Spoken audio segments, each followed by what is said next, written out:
எல்லாருக்கும் hi. So இது face ஒன்னோட லாஸ்ட் டாபிக். சரியா? என்ன அப்படின்னா டீபக்கிங் மைண்ட் செட்டு. ஸோ டீபக்கிங்னா என்ன அப்படின்னா ஒரு மிஸ்டேக்கை ஃபிக்ஸ் பண்ணுறது கிடையாது, என்ன நடந்துச்சு அப்படின்ற ட்ரூத்தை ஃபைண்ட் அவுட் பண்ணுறது. சரியா? இங்கே ப்ரூட்டலான உண்மை என்னன்னு பார்த்தீங்கன்னா, எல்லா ப்ரோக்ராமே ஏதாவது ஒரு தப்பான கோடு எழுதியிருப்பாங்க.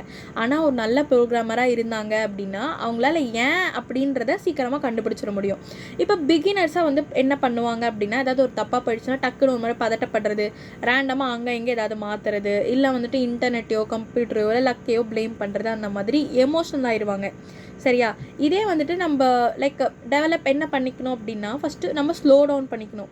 அதுக்கப்புறம் நம்மளை என்னென்ன கொஷின்ஸ் நம்ம கேட்டுக்கணும் அப்படின்னா, நான் என்ன எக்ஸ்பெக்ட் பண்ணேன், ஆனால் என்ன ஆக்சுவலாக நடந்திருக்கு, எங்கே வந்து எது மாறி இருக்குது அப்படின்னு சொல்லிட்டு மெத்தடாலஜிக்கலாக நம்ம இதை எடுத்துகிட்டு போகணும். இது வந்து கொஞ்சம் போரிங் தான், but if it can make your life a bit easier and faster then why நாட்ல.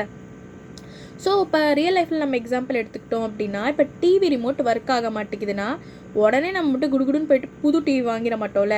நம்ம என்ன பண்ணுவோம், சரி ஃபஸ்ட்டு செக் பண்ணுவோம் பேட்டரி வந்து டெட்டாக இருக்கா, இல்லை பேட்டரி வந்து தப்பாக செல்லு போட்டோமா, இல்லை வந்து டிவி சுவிட்ச் வந்து நான் ஆன் பண்ணியிருக்கேனா, இல்லை ரிமோட் சென்சார் ஏதாவது பிளாக் இருக்கா அப்படின்னு பார்க்குறது. இந்த ப்ராசஸ் பேர் தான் வந்துட்டு டீபக்கிங். சரியா?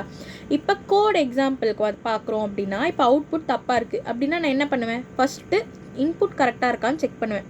அடுத்து நான் என்ன லாஜிக்கில் இதை எடுத்துகிட்டு போகிறோன்னு நினைக்கிறேனோ அது கரெக்டாக இருக்கான்னு பார்ப்பேன். அடுத்து ஸ்டேட்டை வந்து நான் செக் பண்ணுவேன். எல்லாமே டக்கு டக்கு டக்குன்னு ஒரே நேரத்தில் பார்க்க முடியாதுல்ல, ஒன்று ஒன்றா தானே பார்ப்போம். கரெக்ட் தானே? இப்போ டீபக்கிங்கோட மெயின் ரூல் என்ன அதுதான், அதாவது நீங்கள் இதை டேட்டூ மாதிரி போட்டுக்கணும். சரியா? Change one thing at a time. அதாவது நீங்கள் எல்லாமே ஒரே டைமில் மாற்றிட்டிங்கன்னா எதனால் அந்த எரர் ஃபிக்ஸ் ஆச்சு, என்ன ஆகுது அப்படின்னே உங்களுக்கு தெரியாதுல்ல. அதனால் நீங்கள் ஒரு ஒரு திங்காக ஃபிக்ஸ் பண்ணிவிட்டு நீங்கள் செக் பண்ணணும். சரி, ஃபஸ்ட்டு இது பண்ணுறப்போ வந்துட்டு உங்களுக்கு டைம் எடுக்கும், போரிங்காக இருக்கும், ஒரு மாதிரி ஃப்ரஸ்ட்ரேட்டிங்காக இருக்கும். பட் இதே நீங்கள் ப்ராக்டிஸ் பண்ண ஆரம்பிச்சிட்டிங்க அப்படின்னா it will surely make your life easier. Okay? So ஏன் வந்துட்டு எரர் உங்கள் ஃப்ரெண்ட்ஸாக இருக்கும் அப்படின்னா, எரர் என்ன உங்களுக்கு சொல்லுன்னா, எங்கே வந்துட்டு ப்ரோக்ராம் கன்ஃபியூஸ் ஆயிடுச்சு, எந்த இடத்துல வந்து நான் பண்ண அசம்ஷன் ராங்காக இருக்குது அப்படின்னு சொல்லிட்டு அது உங்களுக்கு தெளிவாக காட்டும். சரியா?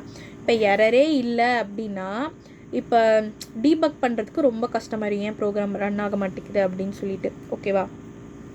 அண்டு ஒரு ப்ரோக்ராமராக உங்கள் ஹேபிட் எப்படி இருக்கணும் அப்படின்னா, ஏதாவது ஒரு இடத்துல ஸ்டக் ஆகிடுச்சுன்னா அச்சோ இது எப்படா ஃபிக்ஸ் பண்ணுறது அப்படின்னு யோசிக்கக்கூடாது. சரி, என்ன எக்ஸாக்டாக இங்கே ராங்காக இருக்குது அப்படின்ற மாதிரி கிளாரிட்டி நம்ம எடுத்துக்கணும். சரியா? இப்போ ஹவு டு ஃபிக்ஸ்னாலும் ஃபஸ்ட் கிளாரிட்டி நம்ம எடுத்து போதும். But like what I'm trying to say is, don't try to directly jump into solutions. Okay, try to get clarity of what went wrong first. Okay, so உங்களுக்கான question இப்போது. சரியா? இப்போ நான் உங்களுக்கு 3 scenarios தரேன் and you have to comment, debug and comment. Okay? First வந்து phone not charging, second வந்து app not opening, and third வந்து அலாரம் டின்ட் ரிங். இது மூணுக்குமே வந்துட்டு நீங்கள் ஸ்டெப்ஸ் வந்து இன்னொருத்தவங்களுக்கு எக்ஸ்பிளைன் பண்ண போகிறீங்க. அதை வந்து கமெண்ட் பண்ணுங்கள். அண்ட் வேறு எது கொஷின்ஸ் இருந்தாலும் கமெண்ட் பண்ணுங்கள். And congrats on completing phase 1. Thank you. மறக்காமல் சப்ஸ்கிரைப் பண்ணிடுங்க. Bye by.